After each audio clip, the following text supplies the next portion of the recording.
Hello guys, good morning. Ito, himala na ako ay nagbablog ng morning kasi lagi akong nagbablog in the afternoon. Pero at least naka-chance man ng nakakalabas ng morning ngayon. Kaya nag-vlog na rin. So ito ako nasa along the road na walang sidewalk ako dumadaan, naglalakad sa ngayon kasi yun ang lagi kong pinupuntahan. Hindi naman araw-araw pero yun talaga ang pinupuntahan ko pag may kailangan kong sadyain sa city. Of course, ang City of White Plains. Ito guys, ano ito? Wild roses. Kumbaga, baliin ko lang ng ganyan kasi ano sa akin. Hindi naman siya mabali din. Para lang nilagay ng ganyan. Saka ito. Sana naman ay hindi babalik sa akin, di ba? Pag minsan ay bumabalik sa atin, parang maghihiganti. Pero ano pa rin siya, tumutubo pa rin siya. Hindi talaga siyang talagang binali. Basta lang wala sa daan natin ba? Wala sa daan ko. Kaya sa dinadaanan ko. Ayun. Parang tinupi ko lang ng ganon. So, pag hinangin yun ay babalik din naman sa kanyang ano yun. So, dito ako nagpaambog. Paambog ako dito guys. Kasi dito ako sa may parking area sa aking neighbors. Tingin dito ako sa parking area ng aking kapitbahay kasi dyan nga lang yung bahay ko dyan. So lalakad lang ako ng konti doon sa yung road na walang sidewalk, tapos bumaba na ako banda dito kasi doon man ang pagkukuhanan ko ng bus. So binablog ko na lang din ngayon dito kasi may nakita na akong improvements dito, di ba? Noong last time na vlog ako dito na gina-construct pa ang island dito, di ba? Ngayon na iba na, mayroon na akong pagdadaanan dito. Tingnan nga natin kung pwede na bang madadaanan itong daanan dito. Ito, nilagay na nila dito, ginawa na nilang parkingan dito sa ginawa na nilang parkingan ang dyan yung dati kong dinadaanan. Yan. So, parkingan na pala ang gina-construct nila. Mayroon pang, kaya kinonstruct nila dito banda para pagkatapos dito banda, doon sa kabila naman ang kanilang gagawin. Yun. Ang kanilang gagawin. Yun sa ngayon, ito, dito man ako dumadaan. Ito ang daan ko noon Tapos binakbak nila yung ano dyan, lupa dyan.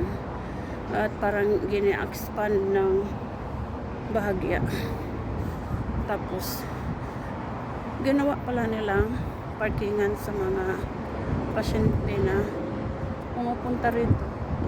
Ngayon, kasi tapos na yung kabila, ginawa na nila yung kabila. Yun naman ang kanilang kinoconstruct. Ayun o. Ayun.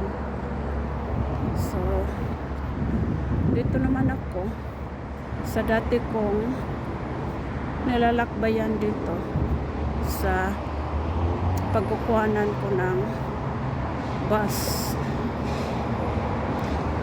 So, mainit ngayon guys.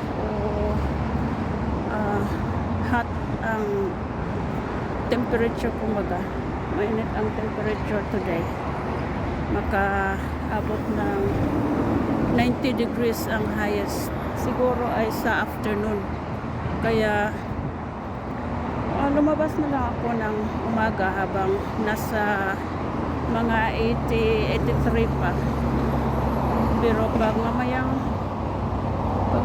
gabi, mamayang hapon, makaabot na ng mga 90, 92 degrees.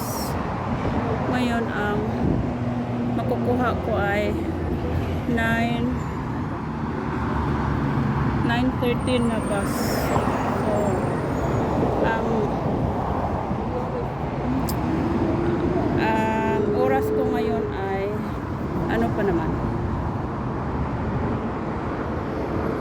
Yan pa.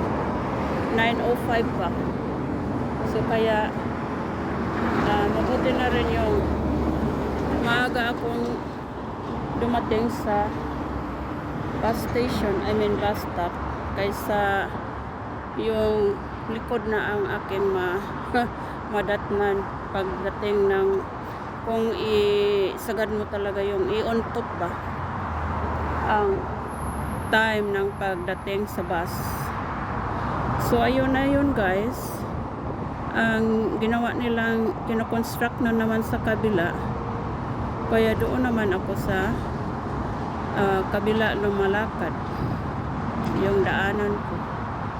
So yun pala, inalis nila ang parang island dyan, yung island na nandoon minsan yung mga nagtatrabaho dyan sa mga building na yan,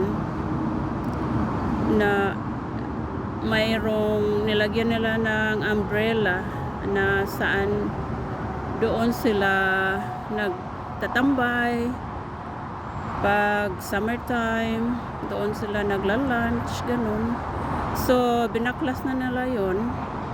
At saka mayroon silang, noong kinoconstruct yun, ay mayroon silang mga nilalagay na mga tubo dyan sa ilalim.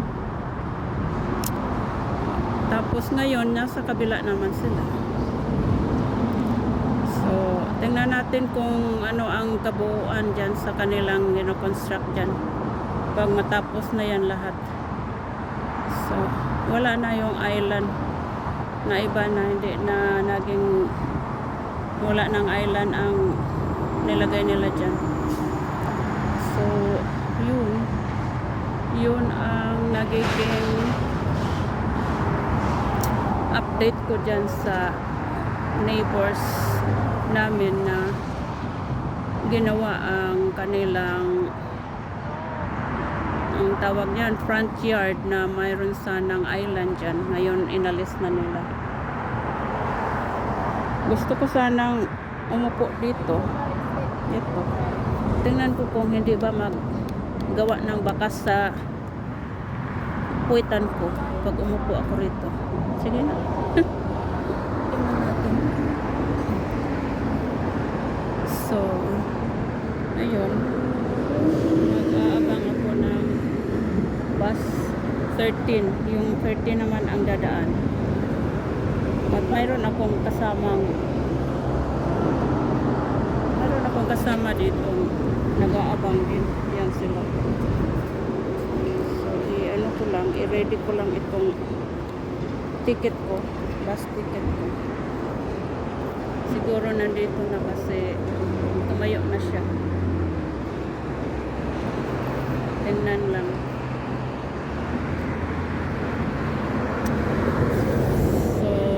Vlog ko lang para mayroon din tayong makikitang. Tingnan na. Ayan na nga siya. Ayan na nga ang bus guys.